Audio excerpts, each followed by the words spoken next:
there! Today I'm going to be showing you how I paint sunset silhouettes using gouache, but you could also use watercolor for the first portion of this. One of the first things I do is wet the page. You could do this by brushing on some water or spraying it with water. You don't want to overload it too much, but adding water does help the paint flow a little more. So after you do that, you could choose your colors beforehand or afterwards. I choose, in this video, red and blue. And you want to be careful about which colors you're choosing, because if you choose like a red and green, it's going to meet in the middle and make kind of a weird brown. So you want to choose colors that are not exactly complementary, but if you do want something that's a little bit more brown in the middle, you can also do that. I like to place colors on each side of the paper, so the red is at the bottom, the blue is at the top, and then I work them into each other in the middle. I also occasionally mix the two colors in the palette and then re-add that over the middle just so it's blended a little better. I am using a really watered down version of my gouache paints for the base layer just because I think it gives a good base to build off of. See right here, I am mixing a purple to put across the center. If you look, I did leave the bottom section of the paper white. That's because that's where I'm going to be putting our darkest color, our landscape, our silhouette portion of this painting. It doesn't always have to be black when you're going over it, and you don't necessarily have to draw an outline of the shape that you want to make unless you really want to. As you can see, I am going from side to side, not up and down. Side to side makes the strokes a little bit more easily to blend and look a little better. Now I'm going in with some white gouache to make little stars. This is kind of a splatter paint technique, but you're going to water down your white gouache and take a little bitty brush and then tap that brush with a larger brush, and it does like this cool splatter paint effect. I wouldn't do this with acrylic paint unless it's in an area that you don't mind this getting paint on, because it will get paint everywhere, on yourself included.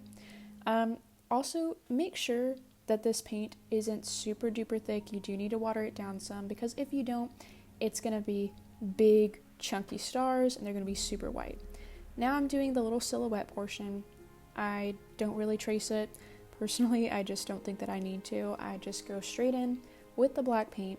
You can use colors other than black, it just needs to be a dark color. So it needs to be like a dark green, a dark purple, a dark blue. The darker the color, really the better, depending on how rich your colors are. So this one is like a red and blue, they're really bright, they're really vibrant.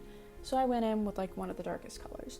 If you're using lighter colors, like maybe a pastel purple or a pastel orange, you can do a lighter color and it'll complement it a lot better than maybe the harsh contrast of the black with the really light colors. This current part is optional. I mixed like a lighter pinky purple and then like a bluish purple to go in and mark little light rays where I plan on putting the moon. I do this normally before I paint the bright white of the moon in.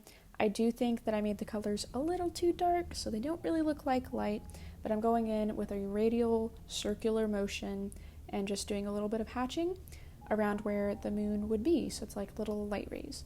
I'm not super great at gauging the colors of light rays yet, so my suggestion is just take the two colors or maybe three colors that you're using and add white to them and use that as your light rays. Now I'm adding the little moon. You can do a crescent moon or a full moon or whatever moon you want to. If you use light enough colors, you could even use it as the sun.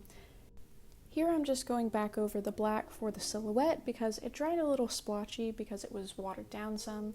You might not have to do this if you apply a really thick layer of gouache in the beginning, but personally I like to water mine down and almost use them like a watercolor base before I just go right in with all the thick stuff.